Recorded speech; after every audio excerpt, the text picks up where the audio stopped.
Welcome guys, Dr. Ashish here. So today we are discussing about the myology of hip bone.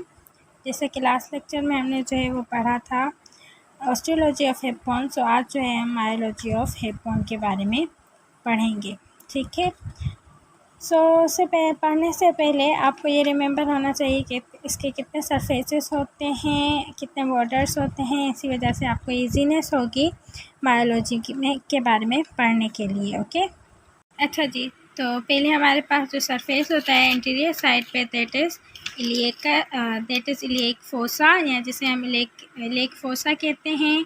ठीक है, interior जो है वो hip का जो बोन होता है, मसल होता है, उसे हम क्या कहते हैं, बोन को हम क्या कहते हैं, इलिएक फोसा कहते हैं। और इलिएक फोसा पे यहाँ पर जो मेजर मसल होती है ना, उसे हम क्या कहते हैं, इलिएकस कहते हैं। ठीक है, और यहाँ पर क्या होता है, इलिएकस का ओरिजिन होता है। तो जैसे इलिएकस जो है, अगर हम जब पढ़ेंगे फीमर के बारे में तो हम रिलेट करेंगे कि इलिएकस का ओरिजिन तो यहाँ पर है और इंसर्शन इसका फीमर के किस पार्ट में होगा। तो simply on the interior surface non articulating surface fan like surface means simply on the iliac fossa the muscle which is originate is iliacus. Okay, यहाँ पर भी आप देख सकते हैं, यहाँ पर जो मसल है उसे हम क्या कहते हैं, इलिएकस कहते हैं। Got it.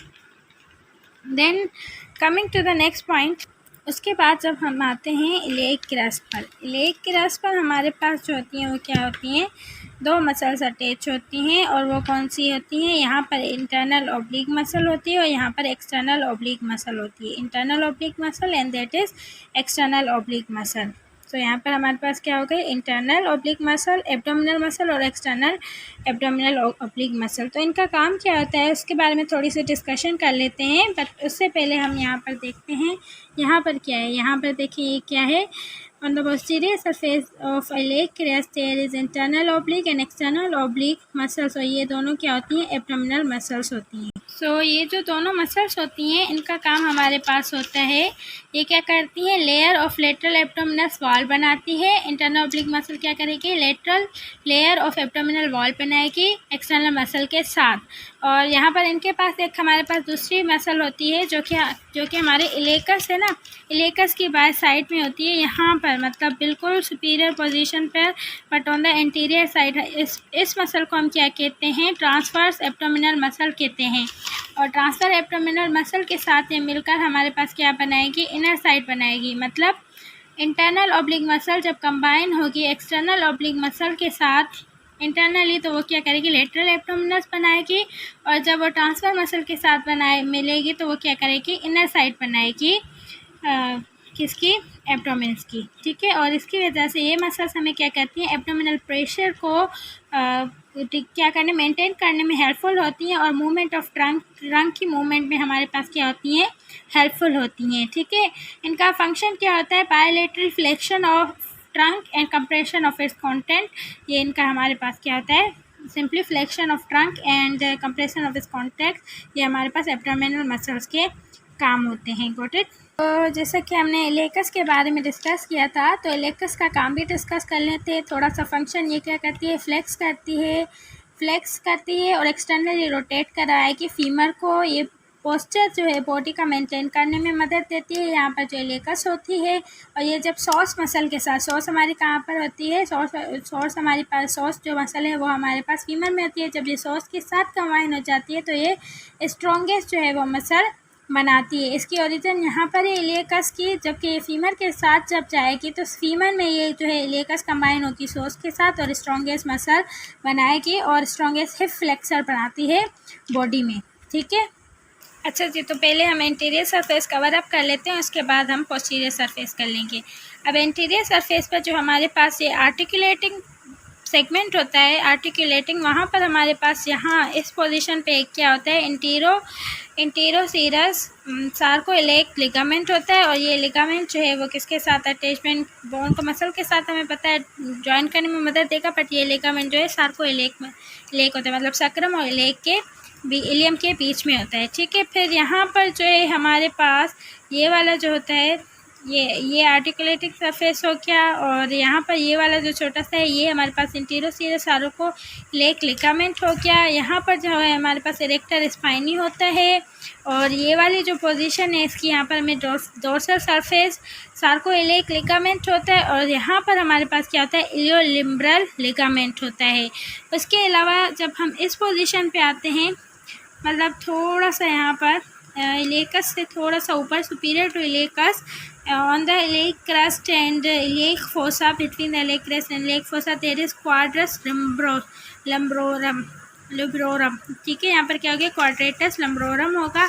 ये मसल सेम हम यहाँ पर भी देख सकते हैं, यहाँ पर क्वाड्रेटस लम्ब्रोरम होगा, यहाँ पर इलियोलिम्ब्रल लिगामेंट होगा, डोर्सल सार्को इलियाक लिगामेंट, इरेक्टर स्पाइनी और इंटीरोसॉरस सार्को इलियाक लिगामेंट होगा। Got it.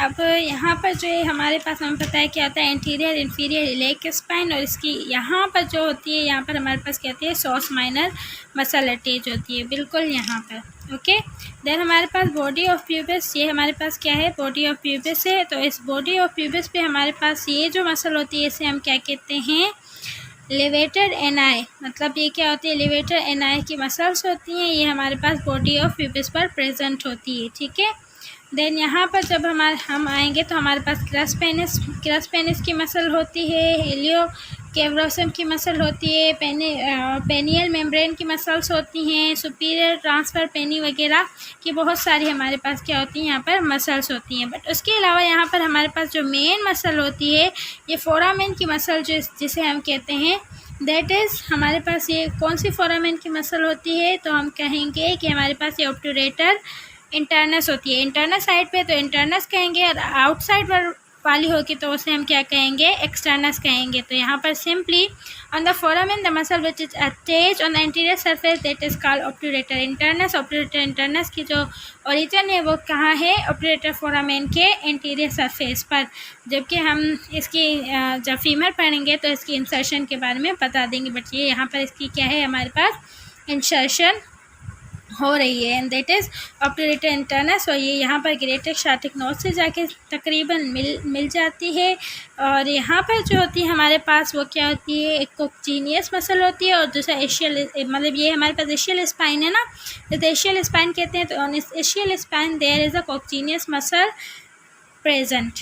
और यहाँ पर दूसरी जो हमारे पास मसल होती है वो क्या होती है, लेविएटर एनाई होती है। इंटीरियर, यहाँ पर पोस्टीरियर फाइबर्स होते हैं लेविएटर एनाई के।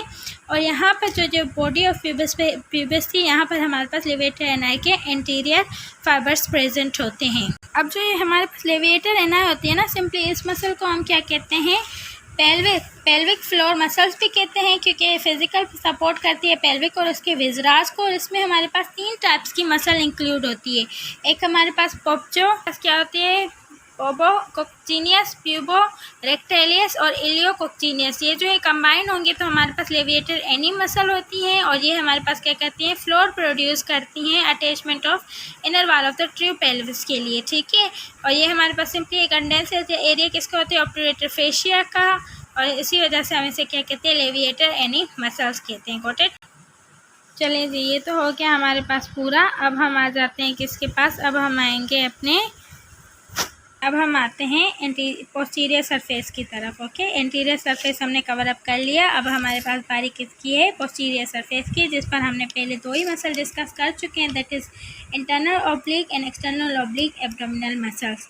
ओके, तो अब यहाँ पर हम देखेंगे तो इस पर यहाँ पर जो मेन जो होती है, जैसे किसी ग्लूटल सरफेस कहा जाता है। ग्लूटल सरफेस इसी वजह से ही कहा जाता है क्योंकि यहाँ पर अटैचमेंट होती है ग्लूटल मसल्स की। तो यहाँ पर 3 types of gluteal muscles attach होती हैं, gluteus Maximus, gluteus medius, gluteus minimus. ठीक है, और ये हमें पता है 3 जो है वो बॉर्डर्स में डिवाइड होती है।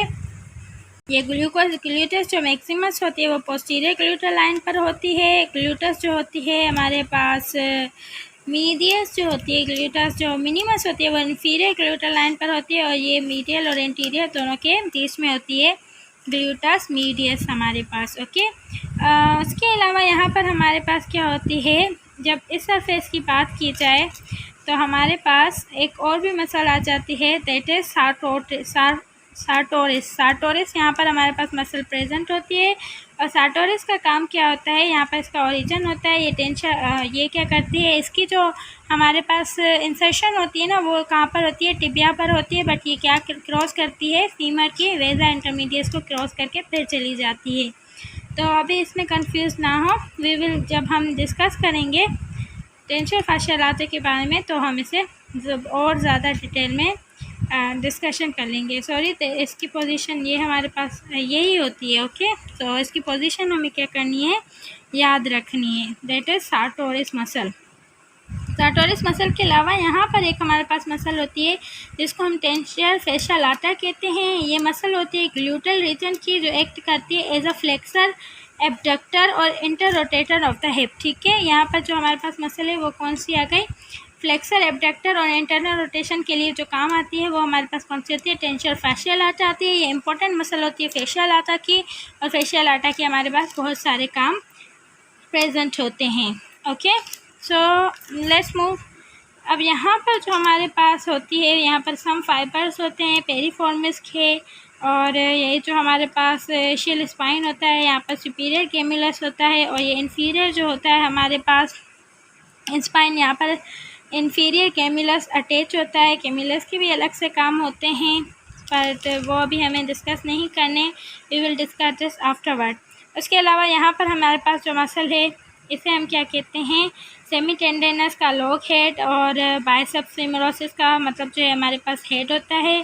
देन यहाँ पर हमारे पास होती है दिस इज़ क्वाड्रेटस फेमोरिस, और इसके अलावा दिस मसल जो यहाँ पर मसल है इसकी ओरिजिन है, ये है हमारे पास एबडक्टर मैग्नस, और इसके अलावा हमारे पास ये जो होती है ऑब्ट्यूरेटर फोरामेन की जो आउटसाइड वाली कैविटी होती है, यहाँ पर हमारे पास कौन सी मसल होगी, तो हम कहेंगे ऑब्ट्यूरेटर एक्सटर्नस होगी। ठीक है, obturator externus on the posterior surface, and obturator internus जो होती है वो किस पे होती है, एंटीरियर सरफेस पर प्रेजेंट होती है। देन हमारे पास क्या होती है, ये हमारे पास यहाँ पर मैंने डिस्कस कर ली कि यहाँ पर एबडक्टर मैग्नस होती है, और एबडक्टर मैग्नस की जो होती है वो इंसर्शन हमारे पास फीमर में होती है। देन यहाँ पर समहाउ यहाँ पर जो होती है हमारे पास एबडक्टर ब्रेविस होती है, और ग्रेसिलस मसल्स होती हैं, और एबडक्टर लॉन्गस मसल प्रेजेंट होती है। ठीक है, इन सब की यहाँ पर हमारे पास इंसर्शन है, ओरिजिन है, जबकि इन सब की इंसर्शन हमारे पास फीमर में होगी। जब हम फीमर पढ़ेंगे तो उसे ज़्यादा डिटेल में डिस्कशन कर लेंगे। उसके बाद हमारे पास जो है वो कुछ मसल्स बचती हैं, जैसे कि हमारे पास पेक्टिनस, और पेक्टिनस हमारे पास जो होती है वो यहाँ पर पेक्टिनस जो होती है वहाँ तकरीबन यहाँ पर स्पॉन में स्पेस नहीं है, एसिटाबिलम थोड़ा बड़ा बना दिया, तो यहाँ पर हमारे पास तकरीबन पेक्टिनस होती है मसल। और देन वी है पेक्टिनस के बाद हमारे पास क्या होती है, यहाँ पर रेक्टस, एसिटाबिलम के ऊपर दो मसल्स होती हैं, एक मसल का नाम होता है रेक्टस फेमोरिस का रिफ्लेक्टेड एग, और यहाँ पर हमारे पास क्या होती है, रेक्टस फेमोरिस का स्ट्रेट हेड प्रेजेंट होता है। ठीक है, तो ये हमारे पास थी muscles on the posterior surface, और इसको हम थोड़ा सा देख लेते हैं।